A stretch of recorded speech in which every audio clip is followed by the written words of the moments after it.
कि हम वॉकआउट करेंगे, हम इस कानून का हिस्सा नहीं बन सकते। और तब कांग्रेस पार्टी की तरफ से श्री दिग्विजय सिंह, जो राजगढ़ से सांसद थे, उन्होंने कहा, sir, this cannot be allowed, it is highly objectionable, their conduct is highly objectionable, the chair must take note of this. उन्होंने आगे भी कहा, sir, this is disgusting, their behaviour has always been disgusting. तो जब BJP इसका विरोध कर रही थी तो दिग्विजय सिंह ये कह रहे थे कि जो आपका व्यवहार है ये शर्मनाक है, ये डिसगस्टिंग है। अब देखिए, एएसआई ने ज्ञानवापी मस्जिद के बारे में अपनी रिपोर्ट में कौन सी 5 बड़ी बातें बताई हैं, ये पूरे देश को जाननी चाहिए। और ये हम नहीं कह रहे, ये कोई मान्यताएं नहीं कह रही। एएसआई ने जो सर्वे किया उस साइट का और उसके बाद जो अपनी फाइनल रिपोर्ट उन्होंने दी है, उसमें क्या लिखा है। पहली बात, मस्जिद के तहखाने में हिंदू देवी देवताओं की मूर्तियां पाई गई हैं। अब आप सोचिए, तहखाने में, मस्जिद के तहखाने में नीचे हिंदुओं की देवी देवताओं की मूर्तियां क्या कर रही थी। दूसरा, प्राचीन मंदिर के ही खंभों का इस्तेमाल हुआ और इस दौरान खंभों पर अंकित नक्काशी को भी मिटाने की कोशिश की गई।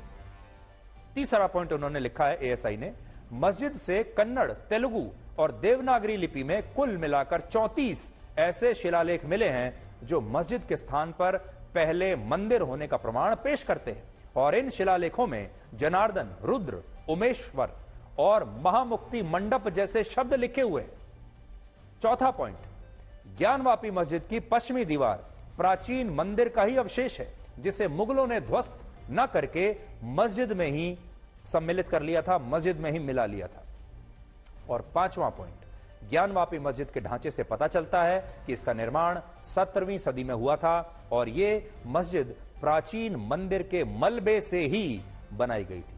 तो प्राचीन मंदिर को पहले ध्वस्त किया, उसी के मलबे से मस्जिद बना दी। कई जगह पर उसी मंदिर के खंभों को दोबारा से रिसाइकल करके इस्तेमाल कर लिया गया। इसलिए हमें लगता है कि अयोध्या के बाद अब जब एएसआई के सर्वेक्षण से यह साबित हो गया है कि काशी में ज्ञानवापी मस्जिद मंदिर को तोड़कर बनाई गई थी, तब हमारे देश के मुस्लिम पक्षकारों को अब बड़ा दिल दिखाते हुए इस सत्य को स्वीकार कर लेना चाहिए और यह कहना चाहिए कि वो इतिहास में मुगलों द्वारा किए गए आक्रमण को एक बड़ी गलती मानकर इस गलती को सुधारने के लिए अब तैयार हैं और उन्हें भाईचारा दिखाते हुए ज्ञानवापी की जमीन जहां मंदिर निकला है, उस जमीन को, उस स्थान को हिंदुओं को स्वेच्छा से सौंप देना चाहिए। ये एक अवसर मुस्लिम पक्षकारों को अयोध्या में भी मिला था। अगर अयोध्या में जब ये विवाद हुआ था राम मंदिर और बाबरी मस्जिद का, उस समय भी अगर मुस्लिम पक्षकार इस अवसर का फायदा उठाते और कहते क्योंकि ये हिंदुओं के भगवान श्री राम की जन्मभूमि है, उनका इससे विशेष लगाव है, हिंदुओं के लिए ये जीवन और मृत्यु का प्रश्न है, जबकि मुसलमानों के लिए यह सिर्फ एक मस्जिद थी और ऐसी मस्जिद जिसका वो इस्तेमाल भी नहीं करते थे, जहां वो नमाज भी नहीं अदा करते थे, जिसे उन्होंने खंडर की तरह छोड़ा हुआ था, उनके लिए ये एक सिर्फ प्रॉपर्टी थी, वो भी एक डिस्प्यूटेड प्रॉपर्टी। अगर मुस्लिम पक्षकार चाहते तो इस डिस्प्यूटेड प्रॉपर्टी को वो छोड़ सकते थे हिंदुओं के लिए। और आप देखते उसके बाद वर्षों तक हमारे देश में जितना खून बहा है, जितने दंगे हुए हैं, जो नफरत फैली है उसके नाम पर, जो उसके नाम पर लोगों ने चुनाव लड़े हैं, जो उसके नाम पर वोट बैंक तैयार किए गए हैं, जो उसके नाम पर दोनों संप्रदायों को लड़ाने की कोशिश की गई है, उसके नाम पर न जाने कितने दोनों संप्रदायों के नए नए ठेकेदार पैदा हुए हैं, ये सब कुछ ना हुआ होता। अब मुस्लिम पक्षकारों के पास ये दूसरा ऐसा अवसर आया है जिसे हम कहेंगे कि बहुत बड़ा मौका उन्हें मिला है, जब वो उस पुरानी गलती को जो उन्होंने अयोध्या में की थी उसे सुधार सकते हैं। और एएसआई के सबूत मिलने के बाद ये बात तो पक्की है कि जब अदालत में यह मामला चलेगा, अदालत भी वही फैसला सुनाएगी जो अयोध्या के मामले में अदालत ने सुनाया था, क्योंकि सबूत हैं सामने और सबूत झूठ नहीं बोलते। ऐसे में मुस्लिम पक्षकारों को यह चाहिए कि वो इस अवसर का फायदा उठाएं और हमारे देश में हिंदू और मुसलमानों के भाईचारे की एक नई परंपरा और एक नई मिसाल वो कायम करें और स्वेच्छा से ये कह दें कि भाई ये स्थान आप ले लीजिए और हम आपको स्वेच्छा से ही ये स्थान देते हैं। और हमारे पूर्वजों से उस समय ये गलती हुई कि हमने मंदिर को ध्वस्त किया और इस पर मस्जिद बना ली, क्योंकि जो गलत है वो गलत है, चाहे वो पहले हुआ हो या बाद में हुआ हो।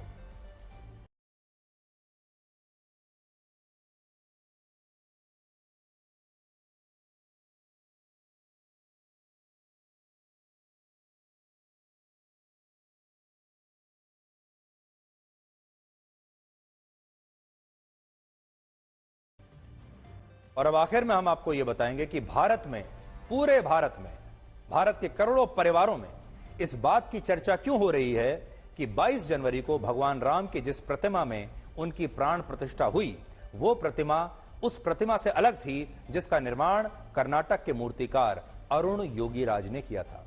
आज हमने इस दावे की पड़ताल की और हमें यह पता चला कि यह दावा कुछ हद तक सही भी है और कुछ हद तक गलत भी है। यह बात सही है कि प्राण प्रतिष्ठा के बाद प्रतिमा का स्वरूप और उसका आकर्षण बदल गया है और यह आकर्षण पहले से कई गुना ज्यादा हो गया है और जो भी इस प्रतिमा को देखता है वो आनंद में और भक्ति में डूब जाता है। वो कनेक्ट जो होता है आपका, आप उसे महसूस कर पाते हैं। चाहे आप अयोध्या में राम मंदिर ना भी जाएं, आप अपने मोबाइल फोन पर भी वो जब तस्वीर देखते हैं तो आपको एक अलग ही प्रकार के आनंद की अनुभूति होती है। लेकिन यह बात गलत है कि ऐसा प्रतिमा को बदलने की वजह से हुआ है। ऐसा प्रतिमा को बदलने की वजह से नहीं, बल्कि प्रतिमा में रामलला की प्राण प्रतिष्ठा होने की वजह से हुआ है। और जो प्रतिमा रामलला की प्राण प्रतिष्ठा से अलग नजर आ रही थी पहले, उसी प्रतिमा का स्वरूप प्राण प्रतिष्ठा के बाद पूरी तरह से बदल गया था। और इससे जो प्रतिमा पहले एक शिला की थी, उस शिला में भगवान राम के प्राण आने से उस शिला का स्वरूप बिल्कुल बदल गया। और यही वजह है कि उस दिन जिस किसी ने भी प्राण प्रतिष्ठा के बाद रामलला की उसी प्रतिमा को देखा और उनकी आंखों के दर्शन किए, उनके नेत्रों से दर्शन किए उनके नेत्रों के, तो यह प्रतिमा लोगों को जीवंत लग रही थी और लोगों की आंखों में रामलला की प्रतिमा को देखकर एक साथ आंसू आ गए थे। यह बात रामलला की प्रतिमा को तराशने वाले मूर्तिकार अरुण योगीराज ने भी कही है और उनका कहना है कि जब प्राण प्रतिष्ठा के बाद उन्होंने भगवान राम की प्रतिमा को देखा तो उन्हें यह विश्वास ही नहीं हुआ कि यह प्रतिमा उन्होंने ही बनाई है और यह वही प्रतिमा है जो उन्होंने बनाई थी। यानी प्राण प्रतिष्ठा से पहले वो प्रतिमा अलग दिखती थी और प्रतिष्ठा के बाद वो प्रतिमा अलग ही दिखने लगी। स्वामी तुलसीदास जी ने 500 साल से भी ज्यादा पहले लिखा, श्री रामचंद्र कृपालु भजुमन हरण भव भय दारुणम नव कंज लोचन कंज मुख कर कंज पद कंजारुणम। आगे उन्होंने लिखा कि मम हृदय कंज निवास कुरु कामा दिखल दल गंजनम। एक कलाकार के हृदय में, एक भक्त के हृदय में, और भगवान कैसे उतरते हैं हृदय के कमल में, और हृदय से सबसे पहले प्रस्फुटित होते हैं, उसके बाद वो मस्तिष्क तक जाते हैं और उसके बाद वो पत्थर में समाहित हो जाते हैं और भगवान आकार लेते हैं। जिनके हृदय में सबसे पहले भगवान राम की ये छवि, मनोहर छवि पहले उतरी, उनके हाथों से होती हुई वो प्रस्तर में समाई और भगवान राम का आकार लिया। अरुण योगीराज जी हमारे साथ हैं और इनसे हम बात करते हैं।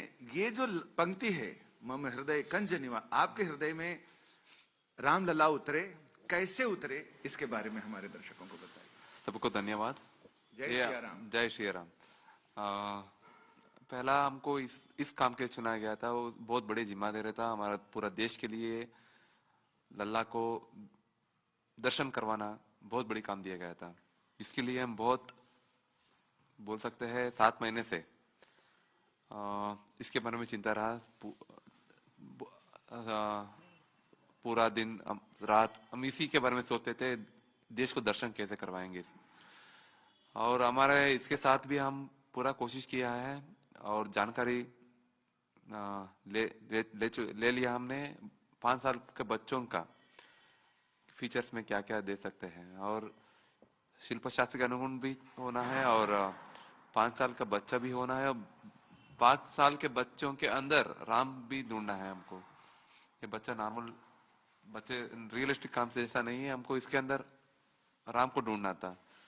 सो ये सोते सोते हम शुरू किया पूरा ये हमारा ये राम के साथ हमारा जर्नी बोल सकते हैं हम। सो हम 7 महीने से यही सोचा, देश को दर्शन के साथ कोई माता पिता गांव से आने वालों को दर्शन दे देंगे, दर्शन से खुशी मिले। So just I want them to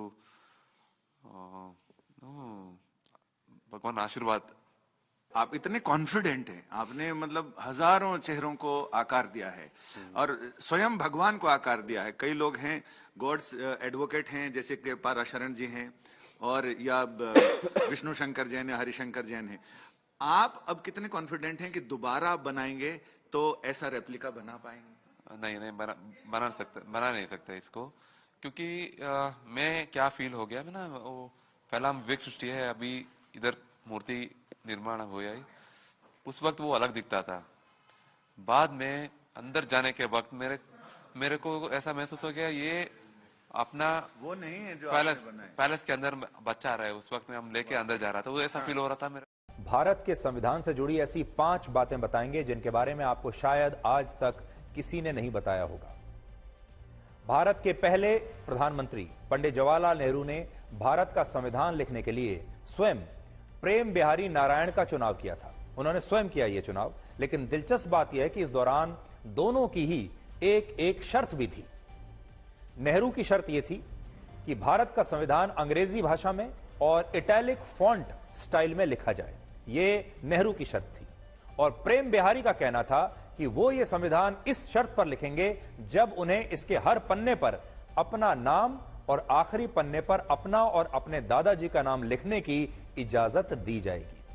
उन्होंने तब पंडित नेहरू से यह भी कहा कि उन्हें इस काम के बदले में कोई पैसा नहीं चाहिए, यह काम वो मुफ्त में करेंगे, लेकिन वो बस संविधान के हर पन्ने पर अपना नाम देखना चाहते हैं। और आज भी संविधान की जो मूल प्रति है उसके हर पन्ने पर यहां नीचे उनका नाम प्रेम लिखा हुआ है।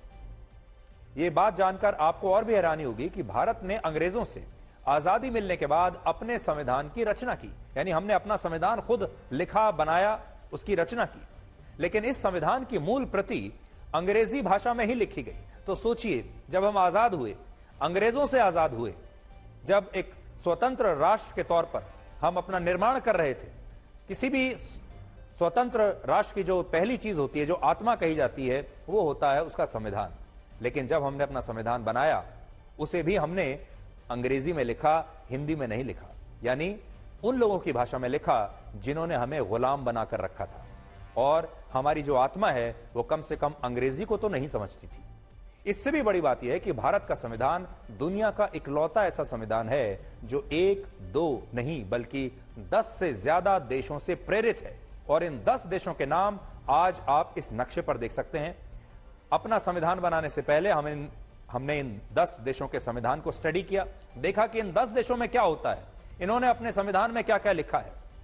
और इनमें संसदीय व्यवस्था ब्रिटेन के संविधान से, मौलिक अधिकार अमेरिका के संविधान से, केंद्र सरकार को मिलने वाली आपातकालीन शक्तियां जर्मनी के संविधान से, आजादी और समानता का सिद्धांत फ्रांस के संविधान से, और राज्य से ज्यादा शक्तियां केंद्र सरकार के पास होनी चाहिए, ये विचार हमने कनाडा के संविधान से लिया। यानी ये जितने भी आइडियाज हमारे संविधान में हैं, जो हमारे विचार हैं, ये सब हमने किसी दूसरे देश के संविधान को पढ़कर लिए।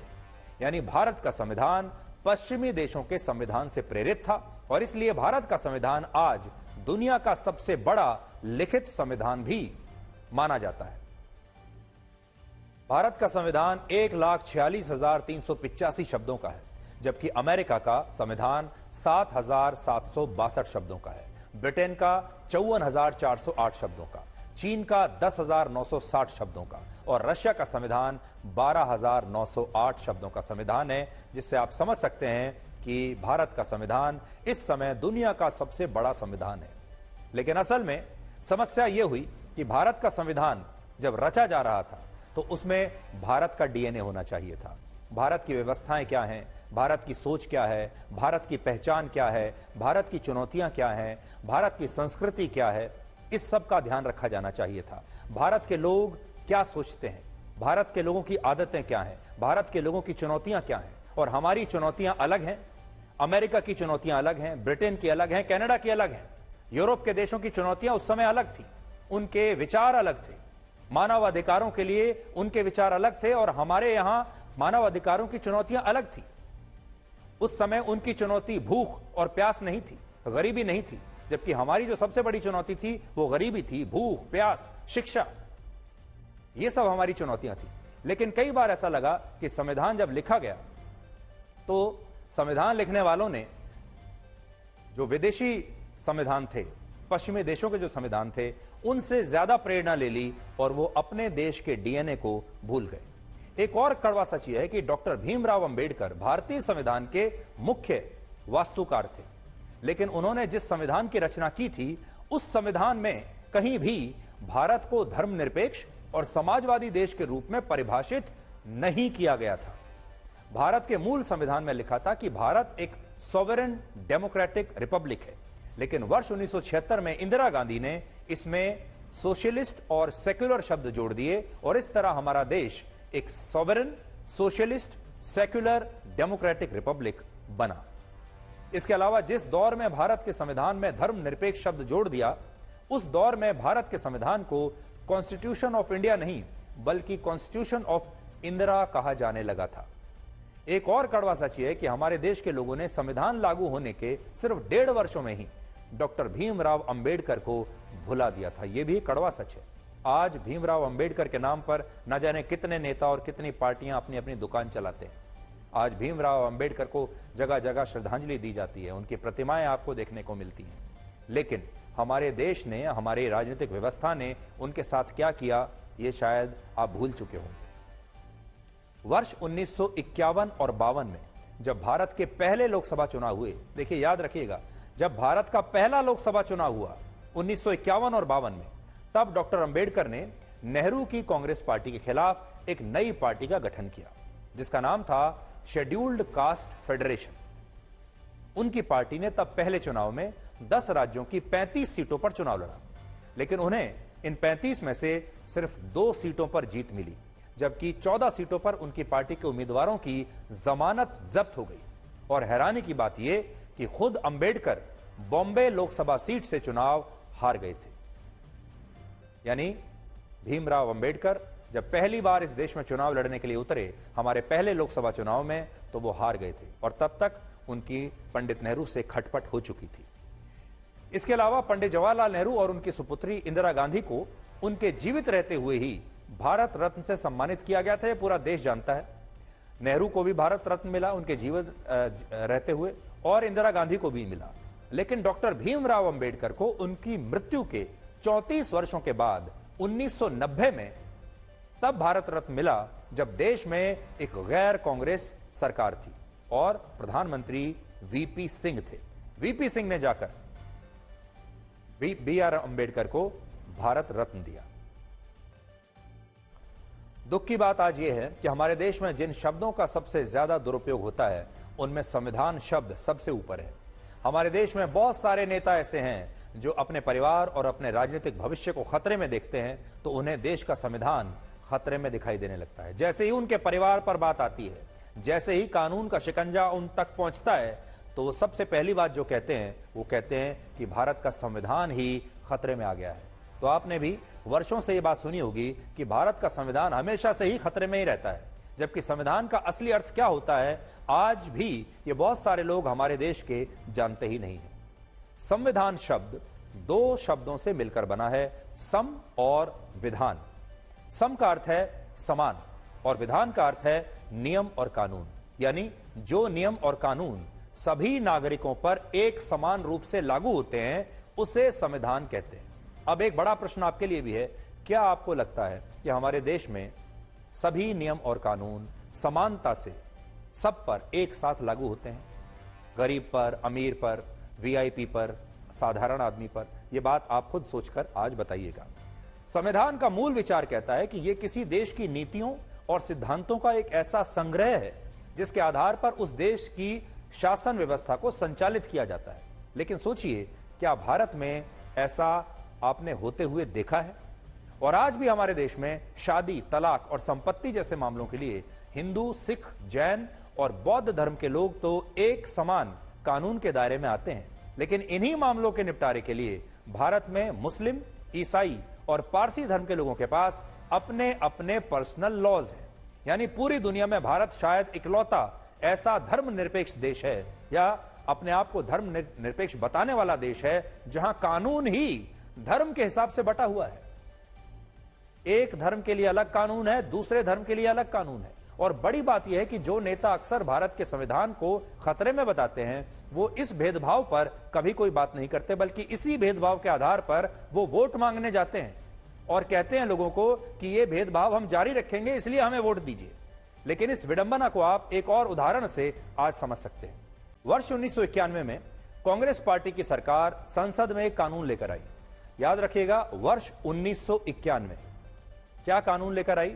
इसे कहते थे प्लेसेस ऑफ वर्शिप एक्ट। यह कानून कहता है कि अयोध्या को छोड़कर, यानी अयोध्या में राम मंदिर, बाबरी मस्जिद के विवाद को छोड़कर देश में सभी धार्मिक स्थलों को उसी यथास्थिति में बरकरार रखा जाएगा जो 15 अगस्त 1947 से पहले की थी।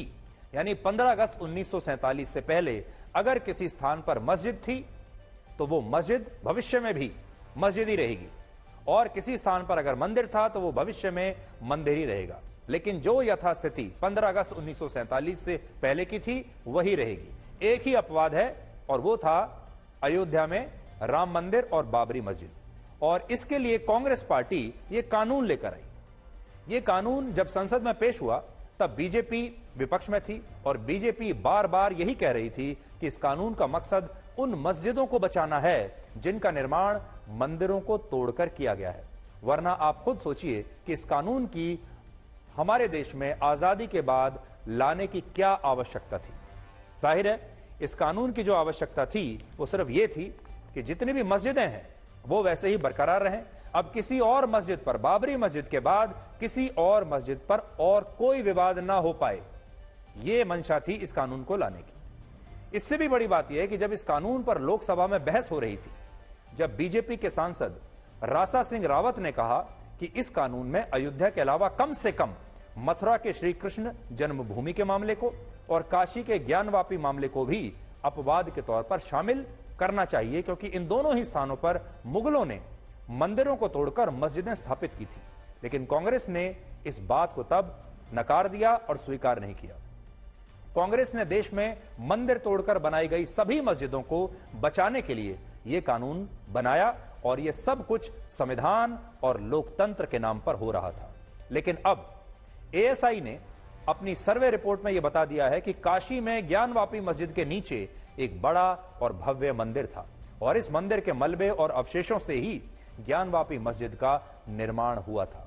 और मैं आपको पढ़कर बताता हूं कि उस समय बीजेपी ने संसद में इस कानून के विरोध में क्या बातें कही थी। और आज मैं लोकसभा डिबेट 10th सीरीज सितंबर 10, 1991 ये मैं पेपर्स आज आपको लेकर आपके लिए लाया हूं लोकसभा की लाइब्रेरी से। और देखिए, तो बीजेपी के एक सांसद रासा सिंह रावत ने उस समय यह कहा था, India is a nation and our culture is its soul. हमारी जो कल्चर है वही हमारी आत्मा है। The lord Rama, lord Shri Krishna and lord Shiva of Kashi Vishwanath are the ideals of our culture. My amendment is that the birth place of lord Shri Krishna, Mathura and Kashi Vishwanath, Shiv Shankar's temple be kept out of the purview of the bill just as the Ram Janmabhoomi has been kept out। तो उस समय भी 1991 में भी BJP का यही stand था। अब देखिए, उस समय लाल कृष्ण आडवाणी जी ने क्या कहा था। उन्होंने कहा, mister speaker sir, I do not know how much helpful this bill would be, but I certainly know that we are not solving those problems which are behind all the tension, and we are passing this bill to create tension at the places where it is not existing. I and my party do not want to be associated in passing of this bill. Therefore, Mr. Speaker sir, with your permission, we walk out of the house। और उसके बाद लाल कृष्ण आडवाणी ने कहा कि हम walkout करेंगे, हम इस कानून का हिस्सा नहीं बन सकते। और तब कांग्रेस पार्टी की तरफ से श्री दिग्विजय सिंह, जो राजगढ़ से सांसद थे, उन्होंने कहा, sir this can not be allowed, it is highly objectionable, their conduct is highly objectionable, the chair must take note of this. उन्होंने आगे भी कहा, sir this is disgusting, their behaviour has always been disgusting. तो जब BJP इसका विरोध कर रही थी तो दिग्विजय सिंह ये कह रहे थे कि जो आपका व्यवहार है ये शर्मनाक है, ये डिसगस्टिंग है। अब देखिए, एएसआई ने ज्ञानवापी मस्जिद के बारे में अपनी रिपोर्ट में कौन सी 5 बड़ी बातें बताई हैं, ये पूरे देश को जाननी चाहिए। और ये हम नहीं कह रहे, ये कोई मान्यताएं नहीं कह रही। एएसआई ने जो सर्वे किया उस साइट का और उसके बाद जो अपनी फाइनल रिपोर्ट उन्होंने दी है, उसमें क्या लिखा है। पहली बात, मस्जिद के तहखाने में हिंदू देवी देवताओं की मूर्तियां पाई गई हैं। अब आप सोचिए, तहखाने में, मस्जिद के तहखाने में नीचे हिंदुओं की देवी देवताओं की मूर्तियां क्या कर रही थी।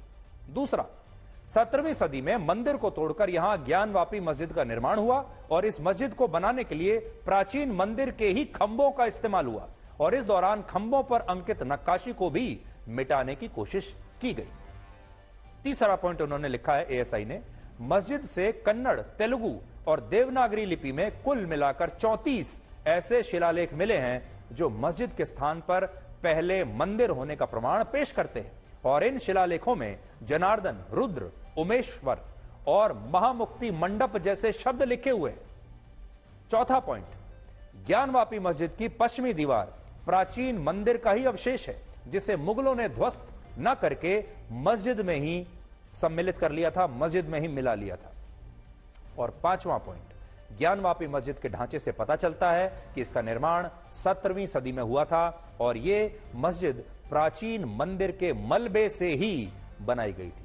तो प्राचीन मंदिर को पहले ध्वस्त किया, उसी के मलबे से मस्जिद बना दी, कई जगह पर उसी मंदिर के खंभों को दोबारा से रिसाइकल करके इस्तेमाल कर लिया गया। इसलिए हमें लगता है कि अयोध्या के बाद अब जब एएसआई के सर्वेक्षण से यह साबित हो गया है कि काशी में ज्ञानवापी मस्जिद मंदिर को तोड़कर बनाई गई थी, तब हमारे देश के मुस्लिम पक्षकारों को अब बड़ा दिल दिखाते हुए इस सत्य को स्वीकार कर लेना चाहिए और यह कहना चाहिए कि वो इतिहास में मुगलों द्वारा किए गए आक्रमण को एक बड़ी गलती मानकर इस गलती को सुधारने के लिए अब तैयार हैं और उन्हें भाईचारा दिखाते हुए ज्ञानवापी की जमीन जहां मंदिर निकला है, उस जमीन को, उस स्थान को हिंदुओं को स्वेच्छा से सौंप देना चाहिए। ये एक अवसर मुस्लिम पक्षकारों को अयोध्या में भी मिला था। अगर अयोध्या में जब ये विवाद हुआ था राम मंदिर और बाबरी मस्जिद का, उस समय भी अगर मुस्लिम पक्षकार इस अवसर का फायदा उठाते और कहते क्योंकि ये हिंदुओं के भगवान श्री राम की जन्मभूमि है, उनका इससे विशेष लगाव है, हिंदुओं के लिए ये जीवन और मृत्यु का प्रश्न है, जबकि मुसलमानों के लिए ये सिर्फ एक मस्जिद थी और ऐसी मस्जिद जिसका वो इस्तेमाल भी नहीं करते थे, जहां वो नमाज भी नहीं अदा करते थे, जिसे उन्होंने खंडर की तरह छोड़ा हुआ था, उनके लिए ये एक सिर्फ प्रॉपर्टी थी, एक वो भी एक डिस्प्यूटेड प्रॉपर्टी। अगर मुस्लिम पक्षकार चाहते तो इस डिस्प्यूटेड प्रॉपर्टी को वो छोड़ सकते थे हिंदुओं के लिए। और आप देखते उसके बाद वर्षों तक हमारे देश में जितना खून बहा है, जितने दंगे हुए हैं, जो नफरत फैली है उसके नाम पर, जो उसके नाम पर लोगों ने चुनाव लड़े हैं, जो उसके नाम पर वोट बैंक तैयार किए गए हैं, जो उसके नाम पर दोनों संप्रदायों को लड़ाने की कोशिश की गई है, उसके नाम पर न जाने कितने दोनों संप्रदायों के नए नए ठेकेदार पैदा हुए हैं, ये सब कुछ ना हुआ होता। अब मुस्लिम पक्षकारों के पास ये दूसरा ऐसा अवसर आया है जिसे हम कहेंगे कि बहुत बड़ा मौका उन्हें मिला है, जब वो उस पुरानी गलती को जो उन्होंने अयोध्या में की थी उसे सुधार सकते हैं। और एएसआई के ये सबूत मिलने के बाद ये बात तो पक्की है कि जब अदालत में ये मामला चलेगा, अदालत भी वही फैसला सुनाएगी जो अयोध्या के मामले में अदालत ने सुनाया था, क्योंकि सबूत हैं सामने और सबूत झूठ नहीं बोलते। ऐसे में मुस्लिम पक्षकारों को यह चाहिए कि वो इस अवसर का फायदा उठाएं और हमारे देश में हिंदू और मुसलमानों के भाईचारे की एक नई परंपरा और एक नई मिसाल वो कायम करें और स्वेच्छा से ये कह दें कि भाई ये स्थान आप ले लीजिए और हम आपको स्वेच्छा से ही ये स्थान देते हैं। और हमारे पूर्वजों से उस समय ये गलती हुई कि हमने मंदिर को ध्वस्त किया और इस पर मस्जिद बना ली, क्योंकि जो गलत है वो गलत है, चाहे वो पहले हुआ हो या बाद में हुआ हो।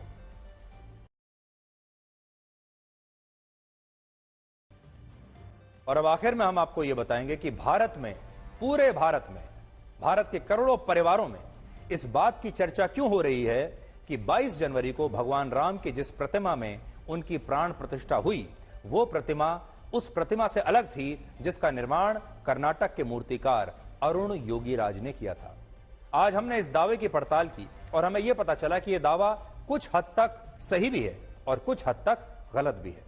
यह बात सही है कि प्राण प्रतिष्ठा के बाद प्रतिमा का स्वरूप और उसका आकर्षण बदल गया है और यह आकर्षण पहले से कई गुना ज्यादा हो गया है और जो भी इस प्रतिमा को देखता है वो आनंद में और भक्ति में डूब जाता है। वो कनेक्ट जो होता है आपका, आप उसे महसूस कर पाते हैं। चाहे आप अयोध्या में राम मंदिर ना भी जाएं, आप अपने मोबाइल फोन पर भी वो जब तस्वीर देखते हैं तो आपको एक अलग ही प्रकार के आनंद की अनुभूति होती है। लेकिन यह बात गलत है कि ऐसा प्रतिमा को बदलने की वजह से हुआ है। ऐसा प्रतिमा को बदलने की वजह से नहीं, बल्कि प्रतिमा में रामलला की प्राण प्रतिष्ठा होने की वजह से हुआ है। और जो प्रतिमा रामलला की प्राण प्रतिष्ठा से अलग नजर आ रही थी पहले, उसी प्रतिमा का स्वरूप प्राण प्रतिष्ठा के बाद पूरी तरह से बदल गया था। और इससे जो प्रतिमा पहले एक शिला की थी, उस शिला में भगवान राम के प्राण आने से उस शिला का